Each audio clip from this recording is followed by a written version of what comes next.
Добрый день. Меня зовут Plumb. So I will mostly speak in English, and as you can see, I tried translating my presentation into Russian with the help of Google Translation and Kachin Translation, and a little of my own translation. So please excuse the any improper Russian. You've already shown this photo. This is downriver from Galena, Alaska. This is the infamous point that tends to jam, where ice gets jammed and backs up water into the community of Galena. And yes, thank you. So we already showed a map as well, but here's another map. This has a little more detail.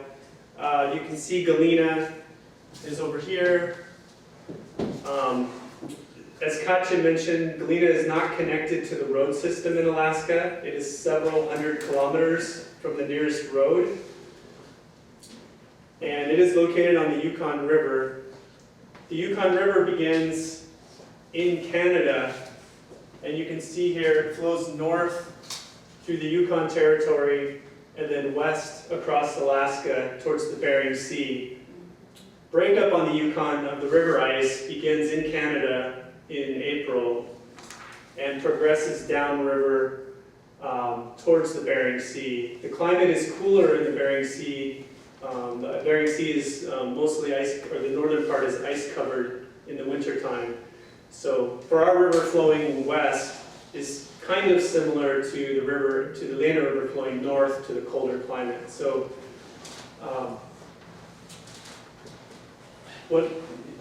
So basically, breakup progresses from upriver to downriver, similar to the Lena River.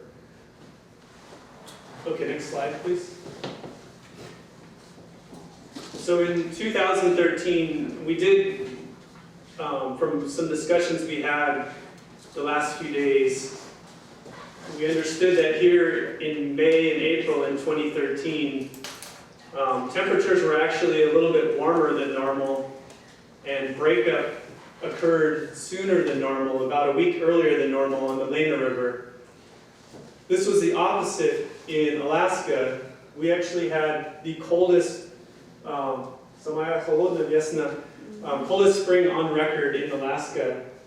And this is just a chart showing the average, the departure from normal for our temperatures from the period of April 1st through May 15th.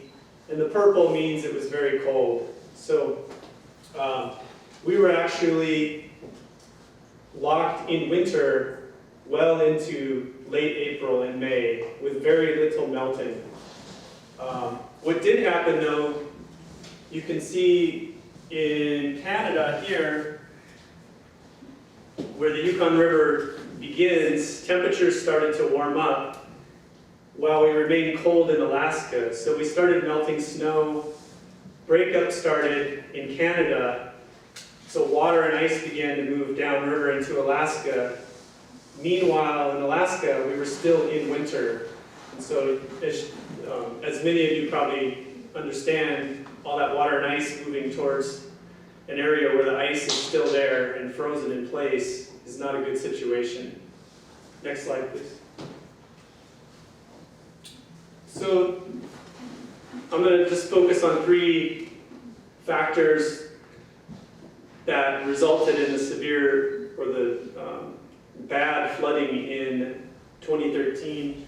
The first one, with those cold temperatures we had in the spring, we had very little melting of the river ice in April and into May, when usually in April and May we have a lot of sunshine, the ice begins to melt and to rot and to weaken. And so when the river does finally start to move, the ice breaks apart as it moves downriver.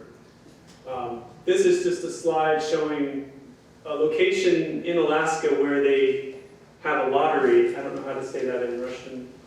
Is there another? У них, значит, каждой весной идет викторина на реке Ненана. Значит, у них стоит такой, типа, треножка, и они ждут, когда лед тронется, он падает, они делают ставки, все население делает ставки, там кто-то выигрывает, но, как вы понимаете, это чистая удача. So at this location we have 97 years of record of breakup, and in May 2013 was the latest breakup on record. So this was a very unusual year for us. And next slide, please. The second factor after ice thickness is the snowpack. So the map on the left, this is our snowpack in the beginning of April. You'll notice there are a lot of greens and light blues. And if you look at the percentage of normal here, the green and light blue indicates that we had a snowpack near normal at the beginning of April. So there wasn't anything unusual. There wasn't a low snowpack or a very deep snowpack.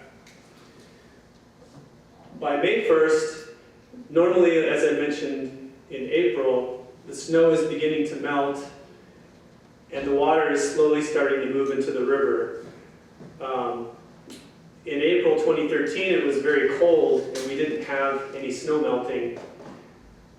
And so when May 1st came, at this point, since we did not lose any snow, we had very deep snow on the ground for May 1st. Next slide, please.